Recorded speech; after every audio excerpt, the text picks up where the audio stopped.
అందులో ప్రజలందరికీ నమస్కారం. ఇవాళ పొద్దున్న నుంచి కానీ నిన్న నుంచి కానీ కొత్త కొత్త వార్తలు వింటున్నాం సీసీఐ గురించి. సీసీఐ అంటే ఆదిలాబాద్ భవిష్యత్తు.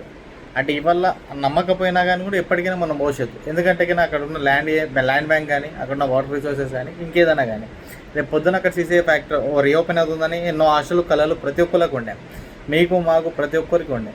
కానీ ఇవాళ ఎవరికి చెప్పకుండా గుట్టు చప్పుడు కాకుండా అది ఎవరు ఒక్కళ్ళ సొత్తు అన్నట్టు ఆ ప్రాపర్టీని డిస్మెంటల్ చేయడానికి జేసీబీలు పంపించడం కానీ, దాని టెండర్ ఓపెన్ చేయడం కానీ.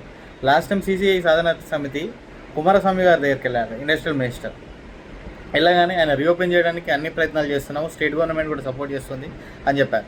దాని తర్వాత ఒక 2-3 రోజుల తర్వాతనే కుమారస్వామి గారితో మన ఆదిలాబాద్ ఎమ్మెల్యే గారు, ఎంపీ గారు మీటింగ్ పెట్టారు.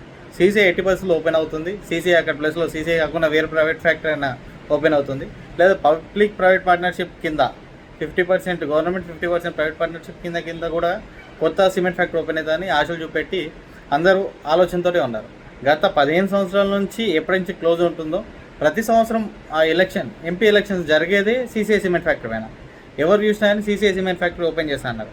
లాస్ట్ టైం వచ్చిన అమిత్ షా గారు కానీ, ఇంతకుముందు గవర్నమెంట్ కానీ, స్టేట్ గవర్నమెంట్ కానీ, సెంట్రల్ గవర్నమెంట్ కానీ ప్రతి ఒక్కరు సీసీఐ సిమెంట్ ఫ్యాక్టరీ ఓపెన్ చేస్తానని చెప్పారు. సో మా అసలు యువకులు కానీ, మాలాంటి ఆలోచించే వ్యక్తులు కానీ, ఆదిలాబాద్లో ఎవరైనా కానీ ఎలా ఎంప్లాయ్మెంట్ జనరేట్ అవుతుంది అంటే కన్నా సిమెంట్ ఫ్యాక్టరీతో ఎంప్లాయ్మెంట్ జనరేట్ అవుతుంది. ఇవాళ ఎయిర్పోర్ట్ వచ్చి మంచిదే, కానీ ఎయిర్పోర్ట్ తోటి ఎంప్లాయ్మెంట్ జనరేట్ కావడం చాలా కష్టం. ఆ ఎయిర్పోర్ట్ తగినంత ఎంప్లాయ్మెంట్ క్రియేట్ అవుతూనే ఆ ఎయిర్పోర్ట్కి వాల్యూ. అలాంటిది ఇవాళ ఏమీ లేనప్పుడు ఏదన్నా ఇండస్ట్రీ వస్తేనే మన దగ్గర డెవలప్మెంట్ అయ్యే అవకాశం 110% మాట అది. సో ఇలాంటి న్యూస్ నడుస్తున్నప్పుడు మనకు తెలియకుండా గుడిచప్పుడు కాకుండా మన ఆస్తి, మన ఆదిలాబాద్ ఆస్తి ఎవరో తనకపోతూ దాన్ని డిస్మాంటిల్ చేస్తారంటే కినా నిజంగా బాధగా అనిపిస్తుంది. ప్రతి ఒక్కరూ ఒక్కసారి ఆలోచించి దాని గురించి ప్రశ్నించడం మొదలు పెడితే కినా అది ఏమవుతుంది, మన హక్కు అది, మన ఆదిలాబాద్ హక్కు అది, మన ఆదిలాబాద్ ఆస్తి అది. ఇవాళ రేపు పొద్దున ఎంతోమందికి ఫ్యూచర్ ఎంప్లాయ్మెంట్ క్రియేట్ చేస్తే ఆస్తి అది. అక్కడ సీసీఐని డిస్మాంటిల్ చేసి ఏం చేస్తారు?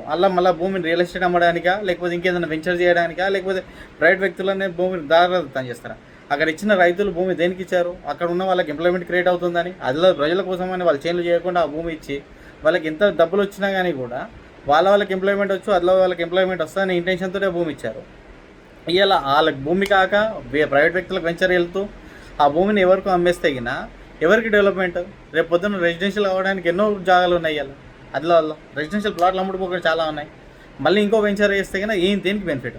అది వెంచర్ వేస్తారా, ఏం వేస్తారో తెలియదు. దాన్ని కరెక్ట్గా స్పష్టమైన వ్యవస్థ క్రియేట్ చేసిన తర్వాత దాని గురించి ఏమైనా ఆలోచించాలి. నేను అనేది ఏంటంటే కినా 2000 ఎకరాలది ఇండస్ట్రియల్ పాలసీ అంటున్నారు, మొన్నేమో 6000 ఎకరాలది అన్నారు ఇండస్ట్రియల్ పాలసీ, దానికన్నా 10,000 ఎకరాలు అన్నారు. ఇప్పుడు 2000 ఎకరాలు కానీ వచ్చింది అనుకోండి, రాష్ట్ర ప్రభుత్వం చెప్తుంది. అది కూడా ఇక్కడ హాతీఘాట్లో. హాతీఘాట్ ఆదిలాబాద్ నుంచి హాతీఘాట్ పోవాలంటే ఎంత దూరం అవుతుంది? ఆదిలాబాద్ ఎంప్లాయీస్ పని చేసుకోకుండా చిన్న ఎంప్లాయీ చేసేటోళ్ళు అక్కడక్కడ ట్రాన్స్పోర్టేషన్ అయితే కానీ ఇక్కడ ఆదిలాబాద్ ఇల్లులు కట్టుకొని, అక్కడ ఇల్లులు కట్టుకొని ఎక్కడ ఉంటారు? ఎంప్లాయ్మెంట్ క్రియేట్ ఏదో ఇక్కడనే భూమి ఉంది కదా సీసీఐ సిమెంట్ ఫ్యాక్టరీ, దీన్ని ఇండస్ట్రియల్ క్వార్టర్లుగా ఓపెన్ చేస్తానని చెప్పండి. ఏం చెప్పకుండా ఎవరో వచ్చేసి డిస్మాంటిల్ చేస్తున్నారు, 50 కోట్లకు టెండర్ పోయింది, తుక్కు కమ్మేస్తున్నాము, మొత్తం కొలాబ్ చేస్తున్నాం అంటే గిన ఏమని ఆలోచించాలి? ఒక్కసారి జనాలు ప్రతి ఒక్కరు ప్రశ్నించడం మొదలు పెడితే దాని గురించి తెలుస్తుంది. నేను అనేది ఏంటంటే ఇలా నీతి నాది అని కాకుండా మన అందరి హక్కు అది. ఆ హక్కు గురించి కొట్లాడే అవసరం మన అందరిపైన ఉంది. సీసీఐ సిమెంట్ ఫ్యాక్టరీ ఎవరి సొత్తు కాదు, మన అందరి సొత్తు, అదిలాబాద్లో ఉన్న ప్రతి ఒక్కరి సొత్తు. ఇలా అనుకోవచ్చు మాలాంటి యువకులే మాట్లాడాలి, రేపు పొద్దున మీ పిల్లల భవిష్యత్తు కూడా మీరు అందరూ మాట్లాడాలి. అక్కడ సిమెంట్ ఫ్యాక్టరీ పక్కన వ్యక్తులు, పక్కన ఊర్లు ఉన్న అన్ని డెవలప్మెంట్ అయ్యే అవకాశాలు ఉంటాయి. దాన్ని వీళ్ళు మబ్బు పెట్టి ఏదో ఎయిర్పోర్ట్ అని, ఇంకోటి ఏదో అని ఇవాళ ఏది డెవలప్మెంట్ అయినా దేనికి అడ్డు చెప్పడానికి మేము యువకులం ఎవడో వెనక పోవట్లేదు. కానీ ఉన్నదాన్ని డిస్మాంటిల్ చేసి అక్కడ ఏం చేస్తారని కూడా చెప్పకుండా డిస్మాంటిల్ చేయడం అనేది one of the biggest blunder mistake. అది ఒక్కసారి తిరిగి పునరాలోచించి దాన్ని ఏం చేస్తారని స్పష్టంగా ఇచ్చిన తర్వాత దాని డిస్మాంటిల్లో ఇంకేదైనా ఆలోచించాలి. లేదా అక్కడనే ఇంకో సిమెంట్ ఫ్యాక్టరీ ఓపెన్ చేస్తే కన్నా 100 సంవత్సరాలు సరిపడే లైమ్ స్టోన్ ఉంది అక్కడ, వాటర్ రిసోర్సెస్ ఉన్నది. ఎప్పుడైనా సిమెంట్ ఫ్యాక్టరీ బ్యాక్ సైడ్ చూస్తేనే వాటర్ రిసోర్స్ ఎంత పెద్ద ఉందో అంత పెద్ద ఉంది. వేరే వాళ్ళకి ఎవరికి ప్రాబ్లం రాకుండా ఇన్ఫ్రాస్ట్రక్చర్ కొత్త సిమెంట్ ఫ్యాక్టరీ స్టార్ట్ చేయాలంటే ఒక 5 సంవత్సరాలు పడుతుంది. ఎవరైనా నీకు ఇదే ప్లేస్లో సిమెంట్ ఫ్యాక్టరీ ఎస్టాబ్లిష్ చేయాలనుకుంటే కన్నా వితిన్ షార్ట్ పీరియడ్లో సిమెంట్ ఫ్యాక్టరీ ఓపెన్ చేయవచ్చు. అలాంటి ప్రైవేట్ ప్రాడక్ట్ని గవర్నమెంట్తో కొట్లాడి తేవచ్చు కదా అందరు లీడర్స్. మేము అందరం అడిగి ఉన్నాం రావడానికి. ఒక్కసారి ఆలోచించి ముందరికి వెళ్ళాలని కోరుకుంటున్నాము. సీసీఐ సిమెంట్ ఫ్యాక్టరీ పైన ఎలాంటి నిర్ణయం తీసుకున్నా ప్రతి ఒక్కరు యుద్ధం చేయడానికి రెడీగా ఉన్నాం మేము.